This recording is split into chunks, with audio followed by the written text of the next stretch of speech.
দিলীপ বড়ুয়া নিজেও বলেছেন যে দেশের যারা বর্তমানে যারা সাংসদ তাদের 80% স্মাগলি আছে।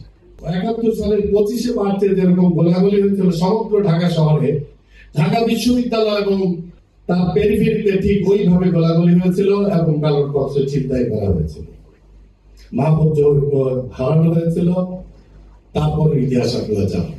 গণতন্ত্র একটি যুদ্ধ যেই কারণে হয়েছিল, একটি যুদ্ধ বৈষম্যের বিরুদ্ধে, একটি যুদ্ধ হয়েছিল গণতন্ত্র পুনরুদ্ধারের জন্য।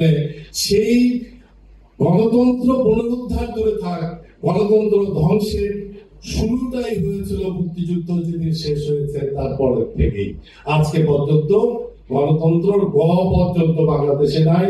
যদি এটা প্রতিষ্ঠা করতে হয় তাহলে যারা সামনে বসে আছেন, যারা ছাত্র, আপনাদের অবস্থা চিন্তা করেন। বিশ্ববিদ্যালয়গুলোতে গত 30 বছর বা 35 বছর হয়ে গেছে সম্ভবত নির্বাচন নাই। কেন নির্বাচন নাই? মানবাধিকার প্রতিষ্ঠা করবেন আপনারা, কারণ আপনারা তো সেই সুযোগটাই পাচ্ছেন না, কথা বলার সুযোগটা পাচ্ছেন না।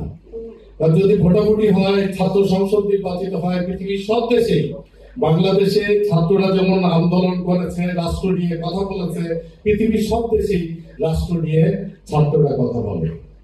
এখানে গত 35 বছর যাবতীয় ছাত্ররা যাতে কোনো কথা না বলতে পারে, যুব সমাজ যাতে কোনো কথা না বলতে পারে, সেজন্য ছাত্র সংসদের নির্বাচনগুলো বন্ধ করে রাখা হয়েছে, নেতৃত্ব সৃষ্টি বন্ধ করে রাখা হয়েছে। এখানে একটুখানি শুনছিলাম ওই ঝিনাইদহ কোথায়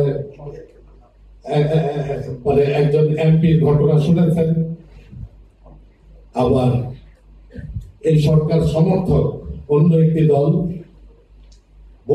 দিলীপ বড়ুয়া নিজেও বলেছেন যে দেশের যারা বর্তমানে যারা সাংসদ তাদের 80% স্মাগলি আছে।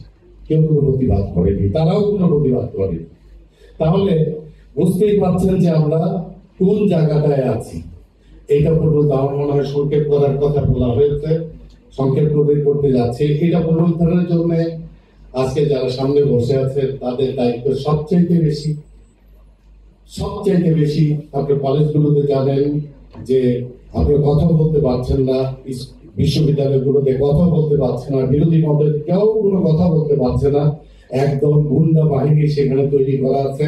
আমি পৃথিবীর কলেজের ছাত্র ছিলাম, মাঝে সেখানে কোন নিমন্ত্রণে যাই, দেখা গেছে সেখানে একটি গুন্ডা বাহিনী তৈরি করে রাখা হয়েছে যাতে বিপক্ষের কেউ কোনো টু শব্দটি না করতে পারে।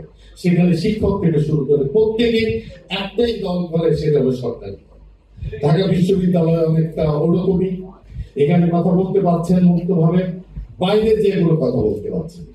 তাহলে আপনাদের যারা শিক্ষক, যারা সাহিত্যিক, যারা বুদ্ধিজীবী দাবি করেন, তাদের কথা বলার প্ল্যাটফর্ম হতে পারে আমি মনে করি একটি, সেটা হলো সংসদ, এবং সেখানে কথা বলার জন্য আপনাদের 2 হাউস পার্লামেন্ট আমি মনে করি যে আপনাদের জন্য এই দাবিটা আপনারা করতে পারেন যে আমরা যারা এদেশের নাগরিক, আমরা যারা শিক্ষিত, আমরা যারা বিভিন্ন পেশার সঙ্গে জড়িত, আমরা যারা এই দেশকে ভালোবাসতে চাই, এই দেশকে সুন্দরভাবে তৈরি করতে চাই, মানবাধিকার প্রতিষ্ঠা করতে চাই, গণতন্ত্র প্রতিষ্ঠা করতে চাই, আমাদের জন্য সংসদে কথা বলার জন্য আমাদেরও আসন সেখানে প্রয়োজন।